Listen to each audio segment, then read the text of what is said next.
niya ng matagal. Gamot na lang. Yung mag-maintenance na lang daw siya. Hello guys. Meron nga pala ako ditong kapitbahay, kabarangay na gusto ko sanang matulungan.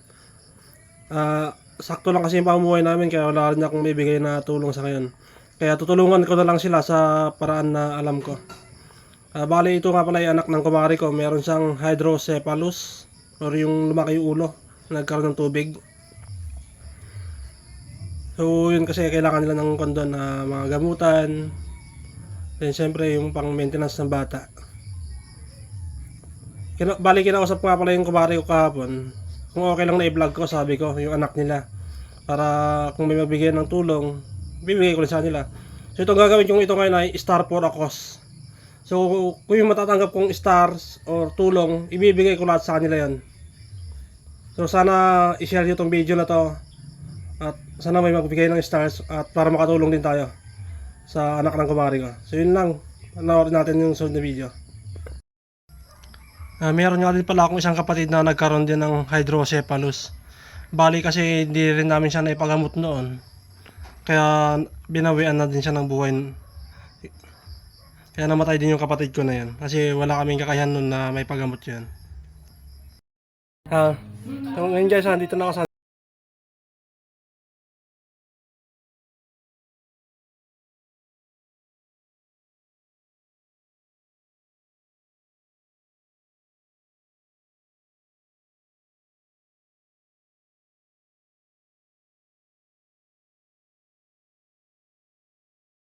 So ayun siya guys. Anong pangalan niya pala? Shine Mel Ortiz. Shine. Si Shine Mel Ortiz. Ilang taon na siya ate? Ay mare. 8 years. So 8 years old na siya. 8 po. 8 na. Dinithermometer ko baka po magsisyo eh. Ay nagsisisure siya. Oo po Kaya niya sa kinakon siya. Kinakanan siya ng thermometer. Minomonitor lagi yung kanyang temperature para hindi daw siya mag-seizure. Kaya po, pag mainit na, dalawang electric fan nakatutok sa kanya. Anong ginagawa niya pag nag-seizure siya? Pinapainom ng gamot niya? Oo po. Nagme-maintenance po siya. Maintenance. Kasi yun, itatagilid. Punas-punas. Ano yung mga iniinom niyang gamot?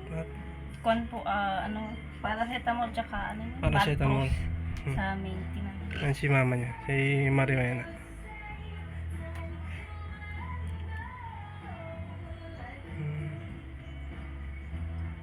So talagang bedridden na lang talaga siya. Ang kinakain po niya, blender rice. Tapos, pag meriendahan, Hansel, tas may gata. So hindi siya nakakain ng mga ibang solid na pagkain yan? Panay po, liquid. Panay liquid na. Tapos sinusubuan na lang siya. No? 2 oras na akong nagpapainom. Hindi na siya, 37. Baling kapatid ko kasi dati, ganyan din siya.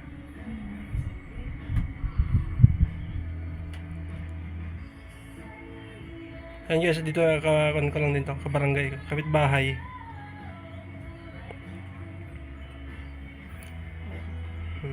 Kailan ang temperature na kayo natin? 37 po. 37. Dapat So, po siya, pupunasan. pupunasan. So kailan punasan daw siya para hindi siya mag-seizure. Ano pa te? Ayan siya. So sana guys, meron magbigay ng tulong sa atin. So, pwede nyo i-send sa akin or pwede nyo i-message mismo yung mama niya. Si Miss Marie Rowena Ortiz.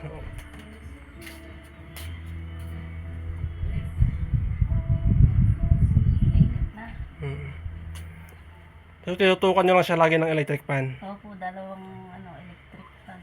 Kanya so, pinupunasan lang siya para Sa ulo niya. kumalma yung kanya. Init ng katawan. Alos araw-araw niya pinapainom ng paracetamol? 4 times, basta po for every 4 hours. Hindi siya nawawalan, tapos yung maintenance niya. Yung mga maintenance niyang gamot, ano? Kwan po yun, ano, Valpro. Malpo. Ano po, meron sa amin reseta. Hmm. 20 bottles po kasi hindi pa ako nakabili. Kaya signan natin yung gamot niya. Saan yung isang ininom niya gamot, yung paracetamol. Ito po yung tinans niya, Ito. Valpro. So yung Valpros. Araw-araw din yan. Opo, 3 times a day. 3 times a day. Magkano na isang ganyan? 300 po siya. So 300. Mga ilang araw niya naman nag-iinom yung ganyan? Isang Mga kwan lang po yan, mga 5, 4, yan po. 5 araw, 4. 4 to 5 days lang niya naiinom yung isang Valpros. Isang boteng ganyan. Ano ba to? Liquid ba to? Oh, Liquid. So 300 pesos. So medyo magastos din talaga siya. nagastos po. Hmm. Yung mga pagkain lang po niya gastos. Hmm. Sobra. Ito may mga nagbibigay din naman ng gamot minsan. O sariling bili Hindi po niya. nakabili po ako dati. Yung isa lang. Kaya po i-minus dun sa reseta ko. Oo. Pag may pera kami, yung bibili ako ng isa. Valpros. Para po may inumin siya. Pag wala na naman, bibili na naman ako ng isa. Kahit hating gabi, pupunta kami ng South Drug, bibili yan. Oo. Mabigat siya. Kaya hindi May- ko gaanong kinikilig. Mga ilang kilo siya? Ngayon, Baka kalating kabang bigas na po yan. mga 25 kilos na siya. So, nahirapan din si mama niyang buhatin siya. Ayun niya, so, kailangan na siyang punas-punasan lagi. Ano to? Kailangan ng reseta to? Opo. Meron akong reseta po dyan, 20 bottles. Nabawasan na po ng 2, kaya 18 pa po yung kailangan bilhin. So bale, kung naubos yung reseta sa inyo, babalik na naman kayo sa doktor. Opo. Thank you, siguro. So sana guys, makatulong tayo dito kay Pate. Kung gusto nyo tumulong, pwede kayo mag-send ng GCash, stars. So yung stars ko convert natin sa peso. So bibigay ko sa kanila yon. Lahat ng stars na makokolekta natin, bibigay ko lang sa kanila. Kaya po, hindi ako nakakatrabaho. Kasi mama niya hindi na nakakatrabaho, kakabantay lang dito. Kasi kailangan bantayan kasi pag mainit, baka po mag-seashore. Kasi nung nag-seashore siya, katagal po niyang nag-seashore, tapos namutla, nadidig niya, nanginginig na siya. So yun guys, may konting tindahan lang din sila pinagkakabalan ni mama niya habang nagbabantay dito sa kay Shane. Doon ko lang kinukuha yung Hmm. pagkain niya. Sana guys, matulungan natin sila.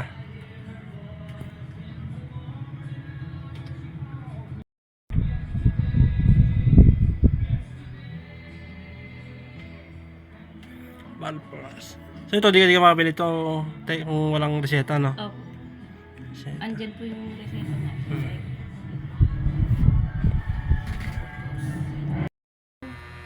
Ba't di siya nakatulog yan? Mainit. Tapos pag maingay yung kapitbahay. Pag mainit daw, tsaka pag maingay kapitbahay, hindi siya nakakatulog. So, halos 3 days na siyang di nakakatulog. Mabuti. Ang kawawa naman si Pate.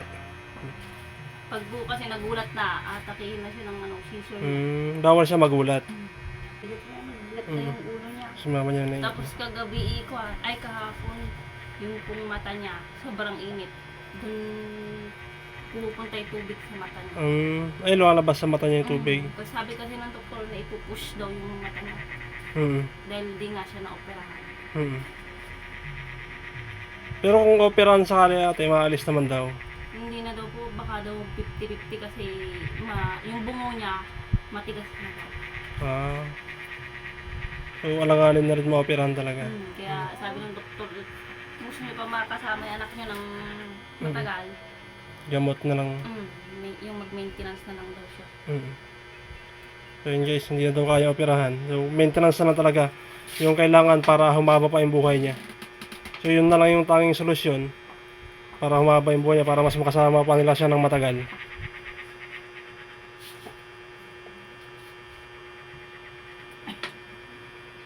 Sa kaya bibigyan lang tayo ng konting tulong at wala rin Ito lang, pasensyahan mo na yung Mare at kuan.